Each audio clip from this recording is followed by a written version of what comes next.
Primetime Poulton, keep it entertaining. You already knowin', outworking everybody and he don't ever quit. Talking about plenty comics like Graveyard Shift, Sea Dogs, Viking Wolf, U.S. Assassin, doing just what he loves. This is his passion. Bring more value to your dollar. No, I'm not frontin'. That's how just a writer became a moral compass. This is Primetime Poulton.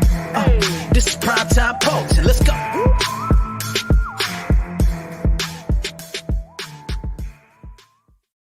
Yo, what's going on, guys? I'm the Moral Compass. With me, the Cowboy, Phil McNulty. Phil, man, what's going on? Howdy, y'all. How's it going? Man, we were talking before we went live. We're both exhausted for different reasons. Phil, why don't you tell the audience what you've been up to? So we're looking to keep LaPod God's going to go twice a month. We've been trying to figure out time. Twice a week, Phil. Twice a week, not once a month, God.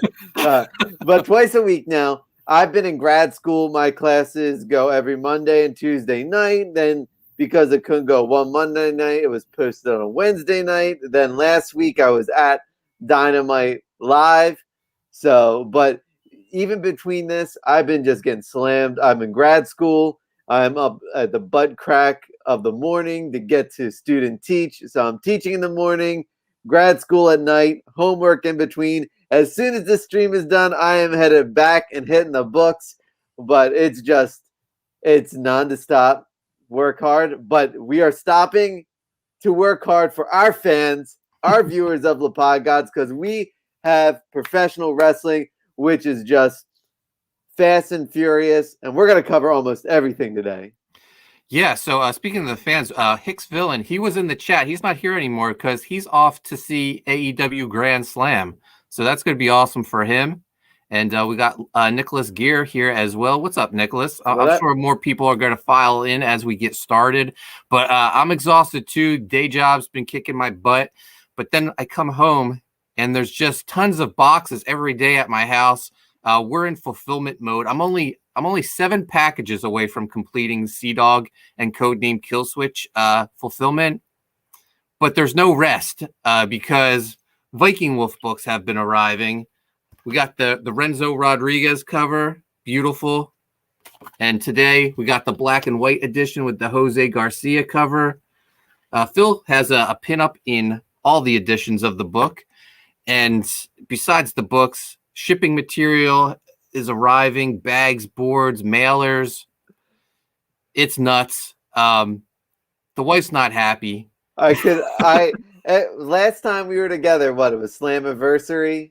When I was over and you had all these boxes because I think you were still fulfilling stuff. Yeah. And I'm just like, oh God, how's Chrissy handling this? And you're like, not well. So now we're in fulfillment again. Yeah, we're Phil. Always. We're in fulfillment constantly. Yeah. Because business is so good, and it's a good problem to have. But man, it can be exhausting. I'm looking forward to checking off Sea-Dog and getting started on Viking Wolf. Yesterday, I actually dropped off like 4 boxes of books to Matt Dalton so he could start signing. Because he works a day job too, and he's on call, so he can't come over here to sign. So I just said, hey, I want to get this started. I'm going to bring the books to you, and I'll come pick them up when you're done. But speaking of Viking Wolf, it's still in demand. If anyone's interested, we're so close, Phil, to 500 backers. We're at 482. I would love to hit 500 backers. I think once I start sending these out to people and they start posting, on Twitter, Instagram, whatever, I think I'm going to get those final 18 backers and hit 500. Once I hit 500 backers, I'm going to shut the store down. You know what's funny is I forgot to tell you this because I purposely forgot to tell you this because I wanted to see your reaction live on the air. But I had people ask me if I had any Viking Wolves at my table. I'm like, no, don't have it yet because they knew that my artwork was in it. Shout out to Splat Guts, who came and also popped up at my table. Another person who asked me about Viking Wolf and asked me about Type 1. I was like, well, first I got Viking Wolf will probably be out first, and then the Type 1 cover will be out soon enough. So they'll be at my table eventually. But you were at the Harrisburg Comic-Con this past weekend. How was it? Oh, it's great. The first, I was a little worried on Saturday, and then Sunday was just a whole different animal. The anxiety, the butterflies came back, and it's something I hadn't had in years. And then Sunday came, and I was just rolling again, and it just felt like old times. I'm excited for my next appearance, and I'm sure your next appearance as well, down at the Ocean City Comic-Con, December 11th. Yeah, I'm looking forward to it.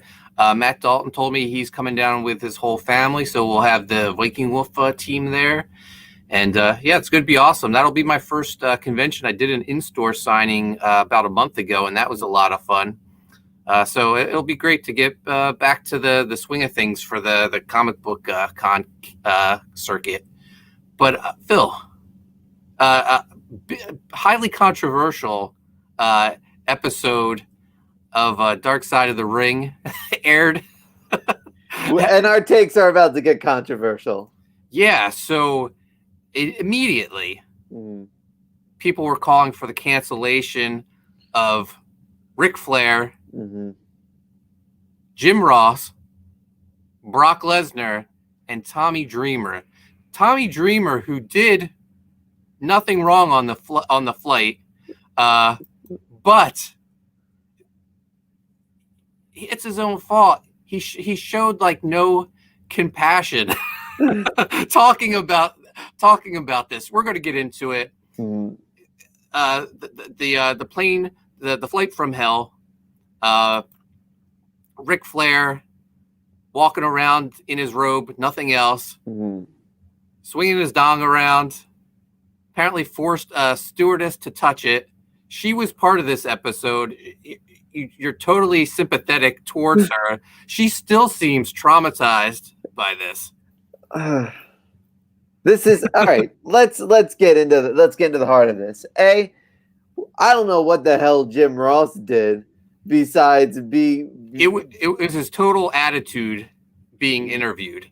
Right, and I think this has been noted on many podcasts before. I think it was on Something to Wrestle with Bruce Pritchard. This has been sort of an event that has been told on so many formats, and I think JR is we know what we're getting from JR now. We're getting crotchety old man JR, and I'm sure he's tired of talking about it. And I think that's why a lot of the people came off the way they did, is because must have been like the 100th time, even more so, they've talked about it.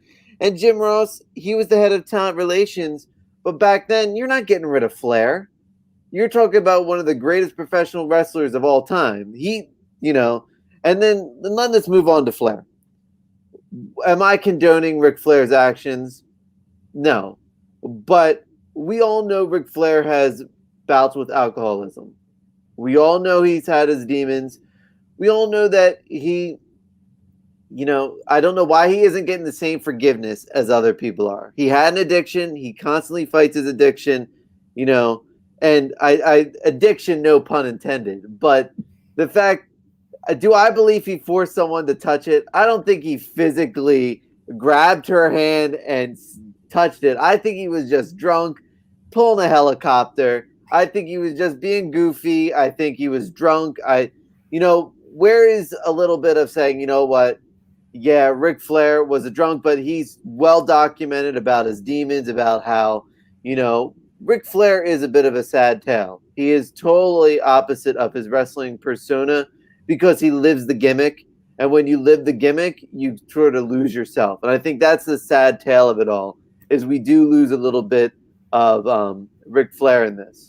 Nicholas wants to know, where can you watch Dark Side of the Ring? So they put this episode up on their YouTube channel. Just go to Vice on YouTube, and they got the season premiere. Well, I guess this is really like second half of the season premiere. It's a big episode that everyone's talking about, that they wanted to put as many eyes on it as possible. I think this episode might be the death of Dark Side of the Ring, because who's going to want to go on and talk about these things anymore? I agree. I think they shot themselves.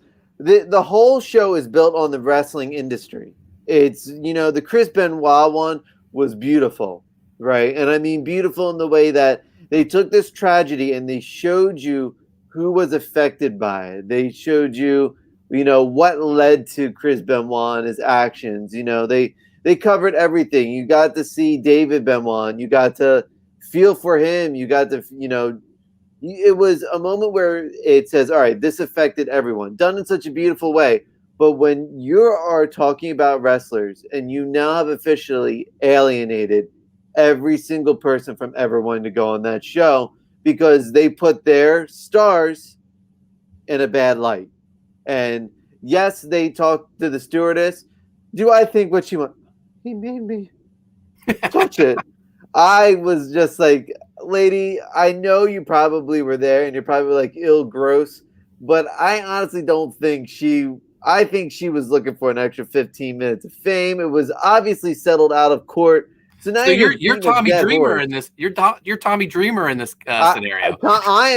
Listen, I feel bad for Tommy Dreamer because Tommy Dreamer is just like, listen, what do you want me to say about it? And that was his thing. And I think Impact is in the wrong for indefinitely suspending him. Just leave him off TV for a week. Have him tweet out his apology. And I've met Tommy Dreamer. I've listened to Tommy Dreamer on podcasts. Tommy Dreamer is not the person. He's the one we're forgetting that he went after Joey Ryan. You're talking about a guy who went after wrestlers, right, who forced themselves on women. So if Tommy Dreamer is saying something, giving you this side of the story, then you have to give some weight to Tommy Dreamer. You just can't be like, oh, forget it. You know what I mean? It's weird that you're attacking the guy who has been champion for female rights in the wrestling industry. So it just boggles my mind. Yeah, no, I agree with you. I think Tommy Dreamer got a raw deal in this. Mm-hmm. Let's talk about Brock Lesnar. So Brock exposed himself to Terry Runnels, Dustin Rhodes, Gold Dust's ex-wife, in front of Dustin. Brock doesn't give an F. This is the type of. Now, I'm not excusing this. I hate when they're like, "Oh, boys will be boys," and Brock's only 22 at this time. He's 22 years old. He's hanging with people who are double his age. I'm sure he's a stud athlete. When you're an athlete, you really can. And he was a wrestler in college. Like you can't, and you're trying to be in the NFL. You're constantly drug tested. You're constantly character checked, and you're constantly making sure you're not drinking alcohol. Right? He probably had one too many. We've all done stupid stuff when we're drunk. Being a flasher on a plane with coworkers, it's like a locker room, and I'm not saying locker room, but come on, he's a young kid, made mistakes, and you're taking a young guy who got drunk, made a mistake, and you're taking a guy who deals with alcoholism, who's made a mistake and has been in the past apologized for it. He's always sincere about his apologies.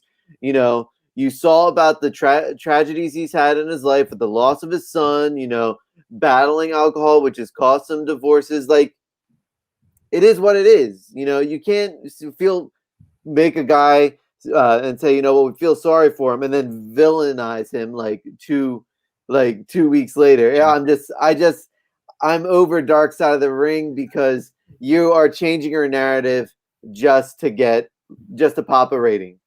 What I want to know is if that's the same move Brock used to get Sable. Oh, it is. It is. He was doing his own helicopter, calling it the F5. He was going all beast mode on there. What about Mr. Perfect? Like starting a fight with Brock Lesnar. Here's the thing about Brock. He tends to poke you. He tends to be an antagonist a little bit, right? How many times with Jericho has Jericho gotten in a scuffle with him? And Mr. Perfect, I think, we all know about Mr. Perfect. He seemed like a perfect human being outside of the ring. I think I loved it. If he saw something he didn't think was right, he went in and did it. So I think Mr. Perfect came out looking best in this. The Mr. Perfect story was he was just pulling a rib on Brock. He put some shaving cream on Brock's head while he was sleeping and then slapped it. And Brock woke up and got pissed off. Like, it is what it is. Like, I mean, when people are in a small, tight environment and booze is around, you're gonna do stupid stuff. It just is what it is. You know what? I think so. The whole everyone on that flight was so drunk that they don't even remember the stories correctly. Because I was listening to a podcast and they were saying that they got the stories all wrong because everyone was saying Vince and his wife were on that flight. But apparently they weren't. They got it confused with the flight where Kurt Angle and Vince got into a brawl and it woke up Undertaker, and Undertaker pulled Kurt Hennig off. Yeah, that's what I mean. I've heard that podcast too, and it just seems like when there's so much alcohol flowing, right, and you're so smashed that you get mixed up with another flight, like you just know, like there's probably been a dozen plane rides from hell, right? You like, how can you take the credibility? How can anyone have any sort of credibility on these type of things? You know what I mean? So that's my take. The Thing. Anyone have the time by any chance? I believe it's clobbering time. We'll get to it, Thing. So briefly, I want to talk a little Ring of Honor. I got to go to their pay-per-view last week, Death Before Dishonor. Main event was Bandito defending the Ring of Honor world title against Brody King, Dark Flamita, and there was one other person. Doesn't matter, though, because Bandito retained. Also, they had the Honor Rumble, their version of the Royal Rumble. Flip Gordon returns as babyface, clean-shaven, amnesia Flip Gordon. It was awesome. Had a lot of fun there. I only wanted to talk about it because, obviously, we've still got U.S. Assassin 3 going on. And the second half of the campaign, we added some new perks to the campaign, including a photo cover of Flip Gordon himself. There he is in his mercenary gear. He doesn't remember this, Phil. He has amnesia. I mean, I saw this and I said, when I saw this cover, I immediately texted you and said, this thing is going to sell bananas. Like, all the Flip Gordon fans are going to purchase this cover and going to get it signed. Who wouldn't want to get this? You get a book, you get Flip Gordon, you get awesome story, awesome art.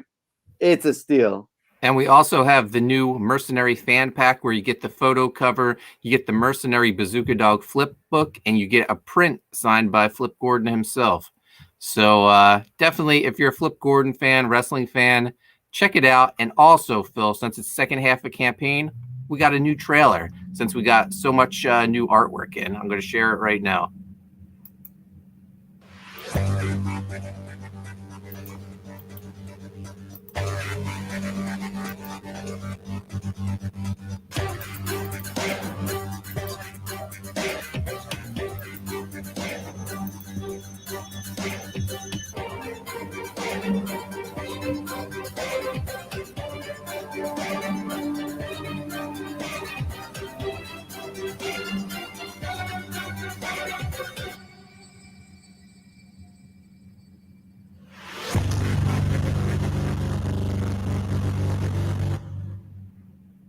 I want to thank Red Gaze for putting that video together. It's awesome.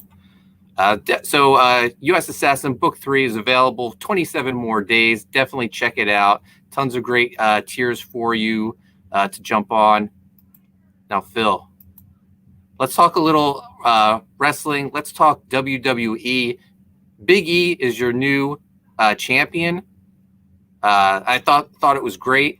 Overall, I think WWE has been doing great since AEW has pretty much stolen all the thunder of the wrestling world. Listen, we are the very first show to cover both Impact and AEW. And we said it on that show, and as we do more shows, we just talk about how AEW has sucked the excitement that we had from Impact out of us and into their product. And we always knew that would ultimately be their goal, is to start, taking a little bit of everything. And now Vince McMahon can no longer say they're not competition. They've lost in back-to-back weeks. The key demo, Raw has been under Dynamite in the 18-49. And if they're telling you that they're not reacting to the huge success that was All Out, they're lying to their face, because you would not have Big E jump from SmackDown over to Raw and become champion, and then have Roman Reigns, and then have him on SmackDown, and then have Roman Reigns on Raw to have a New Day Bloodline feud. This is awesome stuff. The main event was awesome. Lashley came in there. It's like they figured, oh crap, we actually have some talent on our roster. Yeah, and the big thing I think that everyone was cringing about was when they heard Vince was going to have a bigger hand in NXT, and we were getting this NXT 2.0. And I know when I first saw the set, I sent you a picture and said, "Oh, this looks terrible." But then I watched NXT 2.0 and saw the production to it with the lights, and I thought it was a great show. But the thing that really made NXT 2.0 phenomenal is Braun Breaker. With the worst, he's been Dolph Ziggler, right? Amazing talent, terrible name. Rex Steiner is just great. Rex Steiner, the wrestler, he's supposed to be so green. What's he, only a little bit over a year into the business, and he is just killing it. I swear it was only a few months ago when they announced the class, the new NXT class, and he was part of it. He is just like his uncle. Like when he cuts his promos. Oh yeah, his promos are great. His in-ring is athletic and powerful. This is one of those guys where, I don't say this often, he has to be the next John Cena. We went from Rock to Cena. Roman hasn't gotten that push. This is a guy you can push to the moon, and he can actually get eyes on the product, which is, if you're an AEW fan, this is the one guy that scares me. It's funny you say that, because his debut gave me John Cena ruthless aggression vibes. He's great, and I think he's only going to continue to be great. He can be face, he can be heel. He doesn't have to change his character up. This is the first time I've been excited in NXT in a long time. I remember having to watch it on those Hulu days and getting excited for Neville and Sami Zayn and Tyler Breeze. Like that type of excitement. This is the first time, basically, since the Undisputed era, their last heel run, since I've been really excited about NXT. He wrestles like his dad and looks and talks like his Uncle Sky. It's great. He's the perfect Steiner. Yeah. I didn't know if it was mathematically possible for there to be the perfect Steiner, but Braun Breaker figured it out. So Vince did something I feel like Triple H has never been able to do, and that's create a huge new superstar in NXT. Like Triple H did great signing all these indie people with buzz and making them like the top guy or putting them in the main event picture. But he never created anyone. Maybe the closest he came was Velveteen Dream, but Velveteen Dream never like reached the heights. I mean, he kind of did it to himself, but Braun Breaker, I feel like, is something totally different. There's the reason why you can. So I hate when people try to put AEW and WWE. It's fun as us fans to be like, oh, they beat them this week, they beat them that week.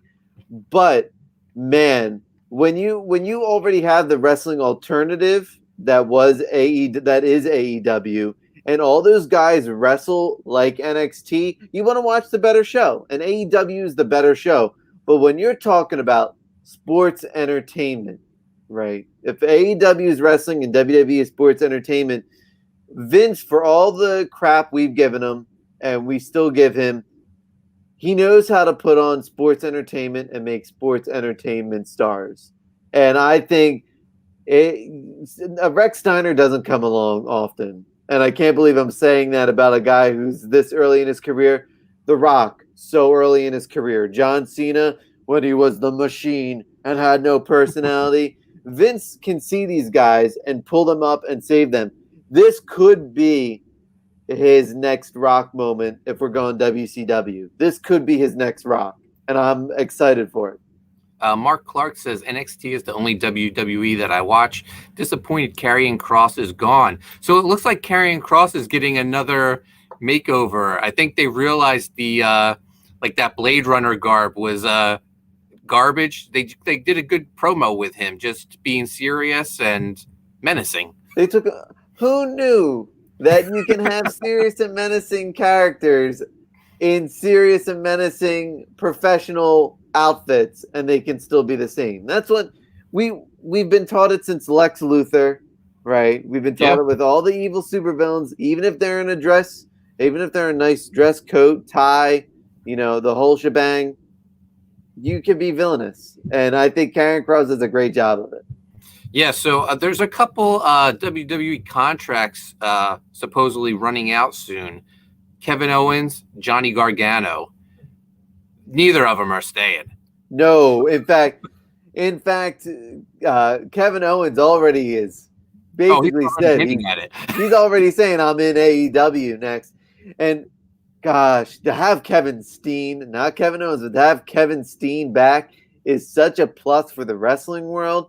I mean, we're talking about people want to say, oh, they're signing all the former WWE guys. I like to think of it as signing all the former ROH guys, and all the New Japan guys, all the PWG guys. Right. These are the guys that made names for themselves and have been stuck in purgatory for years because they haven't been able to be who they are. I bet you the first thing Owens does is get rid of that stunner as soon as he's in AEW. We're gonna get actual good characters in wrestling, and that's why NXT is failed against AEW, and it's why when I was there live, Adam Cole's pop was bigger than CM Punk's pop when they introduced him, and I've never seen a whole crowd go boom. Even when it says boom in his entrance, they're all going boom. As I'm going up an hour before the show, going up the escalators, people are going, Adam Cole, and the whole arena is going, baby. He is such a star in AEW because you couldn't focus all on NXT because he wrestles the same as everyone on AEW. It's just a perfect fit for these guys. So WWE has to conform to what the opposite of what AEW is. You can't mix it. You got to be either all professional wrestling, you got to be all sports entertainment. Yeah, so I have a feeling. I feel like, to me, Johnny Gargano has reached the pinnacle of his career being Johnny Takeover. Move to AEW for him. I don't see him ever being in the main event picture. I see him being maybe a TNT title guy. I think that I think might be a stretch. I don't even think he's AEW bound. I think he'll go to Impact. Yeah. I just don't. AEW is building up something special, and now the guys they are signing, they started out as like a Miro and other guys, but when you sign a CM Punk, an Adam Cole, a Bryan Danielson, right? You can't take a Johnny Gargano. You know what I mean? You got to get a Kevin Owens, right? You got to get guys who are bigger than the next or are so established, that are going to make fans go bananas. Johnny Gargano, as good as a wrestler he is, he does not have the gravitas that those other guys have. Yeah. So let's save AEW Grand Slam for last. Let's talk a little Impact Wrestling. It's been a while since we talked Impact. In that time, Christian is our new Impact champion, and he's defended the belt on 2 pay-per-views. He's defeated Brian Myers, and he defeated Ace Austin. And now you know why we haven't talked about Impact in a couple weeks. They're setting up the guy who's going to beat him, and he just cashed in his X Division title. Josh Alexander's challenging him at Bound for Glory in October. They've been building up Josh Alexander since Kenny Omega was the champion. I told you I thought Josh was going to be the guy to finally take the belt off Kenny. Kenny was probably like, I ain't losing to this guy. And you know what's going to be good for this is Christian Cage. He's just a transitional champion. That's all he is. We're going to see. I think we're going to see. And I even think Alexander's going to be a transitional champion. I think he's just the guy to get the belt to W. Morrissey, in my opinion. I think the more I see of him, the more I'm just like, I can't believe this guy was Big Cass, because this guy's a rock star in Impact. And I think, I can't get over his matches either. His in-ring work is so good. Yeah, no, we've been singing the praises of W. Marcy since he debuted. He looks incredible. Mm-hmm. They portrayed him as a monster perfectly. Other things currently going on in Impact. Poor Matt Cardona is in a feud with Rohit Raju, but he's getting a no DQ match. He's going to channel his inner deathmatch king, hopefully, and destroy Rohit. Brian Myers, most professional wrestler, has taken on another protege, Zicky Dice from NWA, who we've seen in the front row at AEW shows when there was just wrestlers in attendance. Is it not? Impact, I think, has been so confusing, and I think they've lost their way of what made them stand out. We were singing the praises of Wrestle House. We were singing the praises of character building, and it seems like they're falling into that trap of just having matches with no characters again, right? And I think outside of a few who we've mentioned, outside of Macklin, right, outside of Morrissey, right, we're just getting I think it's a lot. It's very telling that when Deonna Purrazzo has to wrestle Mickie James, right, and we're dealing with the same old again, they're not keeping themselves relevant enough, unfortunately. Well, they're trying, but AEW has made so much noise. They've really taken all the air out of the room, especially now that Kenny Omega is no longer the Impact champion. That takes a lot of air out of Impact. They've let fans back in for the tapings, but it might as well be an empty house. I feel like that crowd is so small that I don't even think it makes a difference.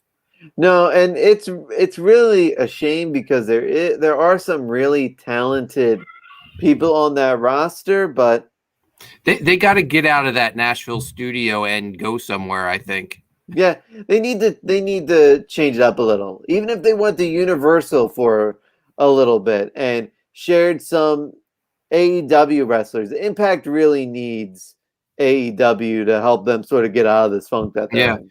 Speaking of Universal, AEW is now taping Dark over there. I haven't watched the episode yet, but looking at the set, it looked fantastic. I was there for Impact tapings, and it was a fun time, but it seemed like very I don't know, low rent, I guess. Speaking of AEW Dark, I'm going to give a shout out to my boy. He was on Dark Elevation on Monday. LSG, Leon St. Giovanni. We've known each other for a couple years now. About 5+ years ago, I was working on William Shatner's Man of War. I had a table at the Atlantic City Comic-Con, Boardwalk Con, or whatever that was, ACBC. And Leon and his girlfriend, they came up to my table and we were chatting a little about superheroes, about wrestling, both of us trying to make our names in the business. And he wrestled on AEW. He has been in Wrestle Pro for years. He's been on the Ring of Honor pay-per-view. Yes, he is such a talented guy, has all the heart and skill in the business.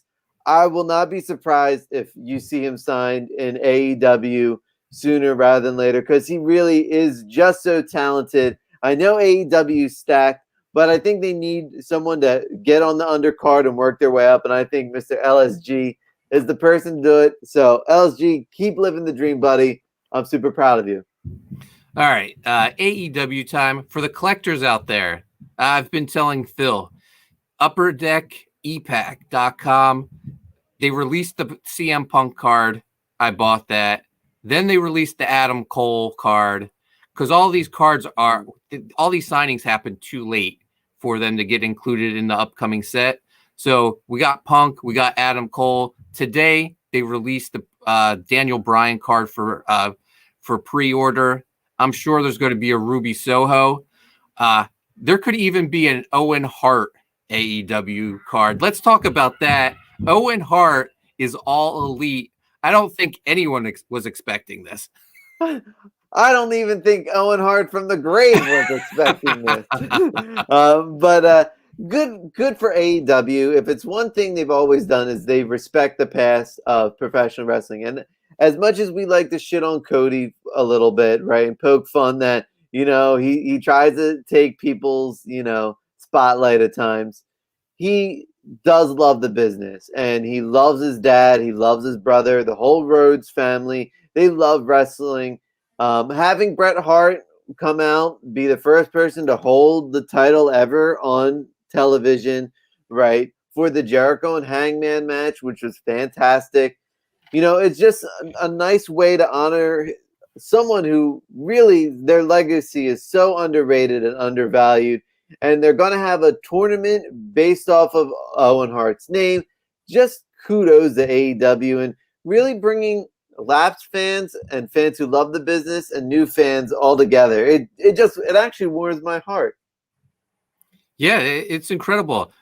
Good pun, by the way. There's going to be the Owen Cup. They're going to do Owen Hart merchandise. We could get a new Owen Hart action figure. That'd be incredible.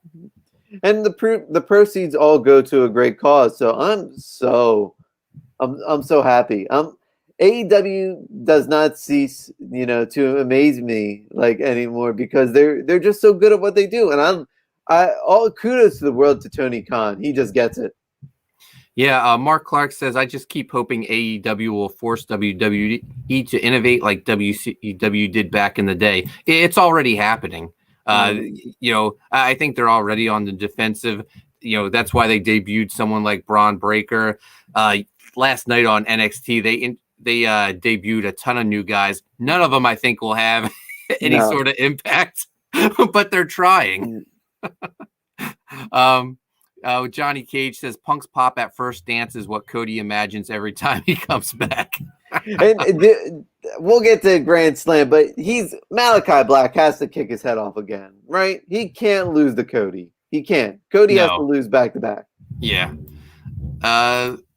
Zaid Comics says, holla if you hear me. So what if Malachi Black, his intro keeps saying House of Black. What if there is an actual House of Black and there's other members with him? What if, they've bounced Butcher and Blade around so many times. Maybe they're part of House of Black. Maybe that creepy girl with the makeup who's really scary looking. Maybe there you go. Maybe she's House of Black. He came in and he's like, everyone from the House of Black, please stand with me. And we stood up because they're like, yeah, Malachi. Right. And when he called out Rosario Dawson, it was hilarious. Right. He's like, we have a traitor. He gives a great face heel promo. Yeah. That he talked about another guy who just seeing that intro live is awesome. It gives you almost Undertaker chills when you just hear the somber music. And as soon as it hits and you see the smoke come up, you're like, oh, shit. Right. He just has such a great presentation. I wanted to speak about this. I thought AEW is doing such a good job coming up. And I think we're going to see Bray Wyatt enter the fold because AEW has been teasing, that the Dark Order is falling apart. And I think with the signing of Owen Hart, I think we're going to get the signing of Bray Wyatt, and I think he's going to sort of keep the memory of Brody Lee going on as part of his family, and that also warms my heart. Yeah, and we've said before, AEW gives the fans what they want. They want Bray Wyatt to be the leader of the Dark Order and reunite the Dark Order. They've been, the last few months, they've been sort of, rudderless, I guess. They have had no direction. So yeah, it would be absolutely amazing. Bray Wyatt, debuts, takes over leadership of Dark Order. It'd be even better. I know everyone loves Dark Order. but they need to be heels and they need to turn on Adam Page. This is exactly how I would fantasy book it, and I'm getting goosebumps right now just thinking of Bray Wyatt against Hangman Page. That just alone, that would be great. And you know what? They could even make the turn while their first match together. Like, to have them sort of feel split and Bray be like, you need to stand with me, and to have Silver and Reynolds be the one who caused him to lose, Hangman to lose, would be such a great full circle turn of events. And I think it would really give validity back to the Dark Order, and it just reinvigorates them. If Brody Lee can be the face, then make Bray Wyatt the heel. Book it, Tony. We know you're watching. So let's talk AEW Grand Slam. We mentioned we were going to do a preview of tonight's episode. Phil, do you know what matches are on tonight? Everyone knows the main event, Kenny Omega versus Brian Danielson. I can't believe they're giving this match away for free, but that's what AEW does. Mm-hmm. I got to bet this. So we talked about All Out, and we talked about where the one spot of All Out where they knew they would dip was the match that we knew what the outcome was going to be between Kenny Omega and Christian Cage, and where they brought us back up was having Adam Cole debut first and then bringing out Brian Danielson. Well, let's also say that they brought QT Marshall and Big Show out. So there was nothing but to go up after. But even that match was in doubt. I still pick QT Marshall to win. But so on the card, so first matchup is MJF versus Brian Pillman Jr. MJF's winning that. MJF's winning this. Brian Pillman, he had his shine in his hometown. That's something WWE hardly ever does. So good for AEW giving the hometown boy his moment. But tonight he's losing. And they've done such a good job of building him up. Like, that's what you want. Mm-hmm. When we talk about guys on the undercard, like a Brian Pillman, who can go into the mid, this match is going to bring him into the mid card, and we're going to see the Varsity Blondes as a different team now. We're just not going to see them as a jobber team. We're going to see them as a team that, hey, they can win this match because Brian Pillman Jr. took MJF to the limit. Yeah.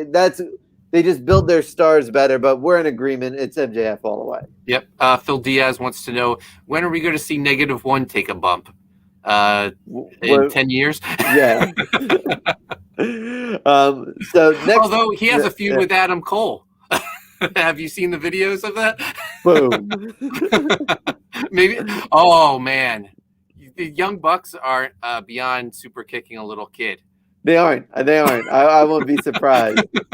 So next matchup, we have FTR versus Sting and Darby Allin. Sting and Darby are getting this victory. What a great build up to this match. Yeah. Tully building the seeds, and then listen, not only did I get to see Sting live in person, I got to see Steve live in person. Yeah, they wiped the makeup off not only Darby but off Sting.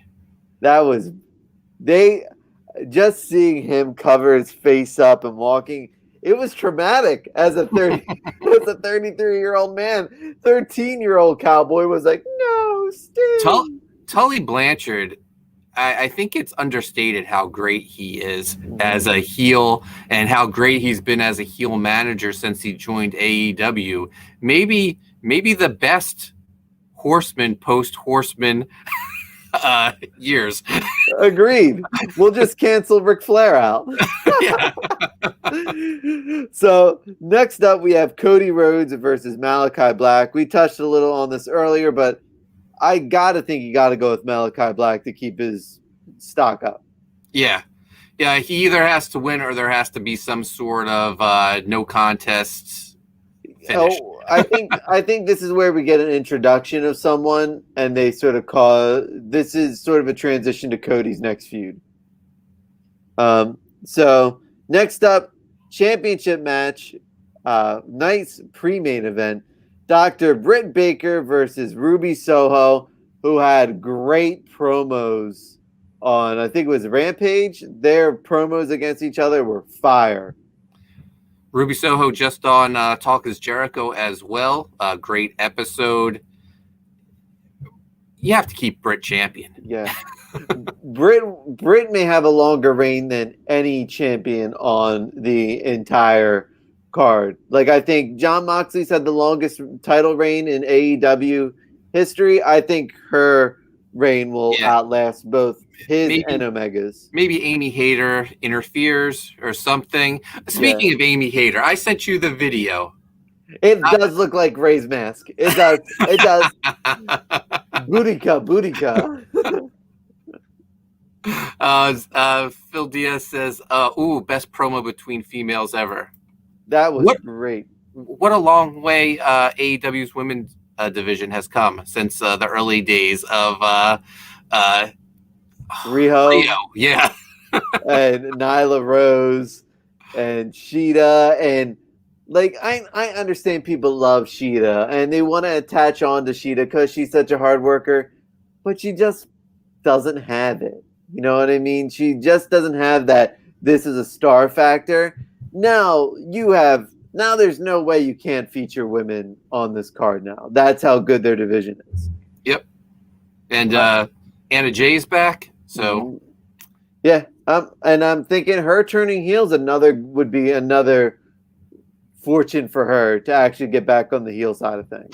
If Dark Order turns heel, does Tay Conte join them? No, and I think that starts Anna Jay versus Tay Conti feud. Yeah. So then in the main event, it is a non-title match, and I believe it's a non-title match for a reason. Kenny Omega versus Brian Danielson. Most important question of the podcast. Who you got? I'm going with Brian Danielson. Because it's non-title. I said that. I think they're going to go Omega. Oh, really? I think it's come out that, and as we said before, you're the one who brought it to, before anyone else has reported, this was a La Paz Gods exclusive. It was the Mauro Compass, Mqrk Poulton, who said, WWE's not letting him do Yes Chance because it's their intellectual property, and you saw him sort of go like this, right? This is the loss that turns him into the American Dragon. This is the loss where he realizes, I think this is where this is his only match as a face before we get him as a heel. And I think this is the loss that turns it to him. Wow. Phil Diaz thinks Brian wins and then Kenny beats him in the title match. That's what he's hoping, at least. Yeah, I just hope they don't. I don't want I'm picking Kenny more for the fact that I don't want to see 50-50 booking. I hate it. They did it with Christian Cage, and I hated it, right? I see it with Brian Danielson. I don't want it again. Yeah, so it's going to be a big night. It's a shame you got all that schoolwork to do, so you won't be able to watch it live. I never watch anything live anymore. Anyway, I just stream stuff, and I'll check it out tomorrow. But I'll be watching Twitter all night long for all the updates and stuff. Yeah, I will too. I can't, even though I'll know the spoilers, I will go back and still watch it because why?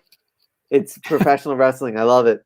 One last thing about AEW. What's going on with Andrade? Everyone assumed Ric Flair was coming in to be his manager since he dumped Chavo. I don't see that happening now. I think that was the plan, and I don't think that's going to be the plan anymore. Yeah, Chavo will just show up and apologize. He'll be back in Andrade's corner. Andrade may be the biggest bust signing that AEW. I mean, I've never been an Andrade fan. I never got the appeal. If you can't cut a promo consistently, you need a good manager who can, right? And his match was pretty good, but when you've got the Lucha Bros and you've got Alex as their voice piece, I can solve their problem. Solve it. Just have Lucha Bros turn heel and bring Alex with them. Alex does the talking. Yeah. The guy is fantastic. Yeah, he's such a good hype man too. He really is. Yeah. He could dress a little nicer, but still wear the gloves and baseball cap, Yeah. And then they have Grand Slam Part 2, but we're not going to cover that this episode. We'll see if we can get together again, hopefully, and do either a preview or a recap of both events. Yeah. But another 2-hour live extravaganza on Friday. Phil mentioned that we're going to start going twice a week. The plan was to go Sundays and Wednesdays. This Sunday, unfortunately, though, I have to fly out to Michigan to sign about 500 graveyard shift books. We had a couple imperfections in the books, so I just have to go sign a few more. So it won't be this Sunday, but we'll definitely, eventually the plan is to go twice a week, and we're going to add an extra show that we've been talking about, kind of like La Pod Gods on the road. We're going to go out figure hunting for wrestling figures. We're going to schedule our first taping soon, and I can't wait to start that. No, I'm excited. I sold a bunch of my Chris Jericho figures when I was younger, when I was in high school, because it's like, I won't need these. Now I need it again. I need my Chris Jericho with the red ponytail and the autograph on the back. So that is my treasure. Phil Diaz had a pretty good idea. Bring in Jim Cornette to be Andrade's manager. Cornette don't want to touch AEW at all, even if it would be good for business. He's been very complimentary of some of the stuff they've been doing lately. Thinking a little bit more sports entertaining with some of their signings. Yeah. Anyway, Phil, where can people find you at? You can find me on Instagram and the Twitter at Animated Phil, and my Etsy shop should be the link in the below. description. Yep. And I will be posting new prints from all the love from Harrisburg who wanted me to put up certain ones. They'll be up there soon. And you guys can find me on Twitter and Instagram at Coney Waves. Make sure you subscribe to Primetime Poulton. Hit the notifications so you can keep up to date whenever the Pod Gods are going live. Also, Viking Wolf still in demand. This awesome black and white edition just came in. We'll be fulfilling very soon. And U.S. Assassin has 27 days left in the campaign. Amanda B just joined us. She wants us to take it from the top. You know what? Oiliest Wrestler of the Week. I got to see the man in person. Miro shines, both literally and figuratively. He was the star of Rampage, and man, was he oiled up. He was so oiled up, and I was proud to see it live. So oiliest of the Wrestler of the Week, Miro. And that'll do it for this today's episode. We'll be back shortly. We haven't figured out what date, but anyway, guys, thanks for joining us, and we will see you next time.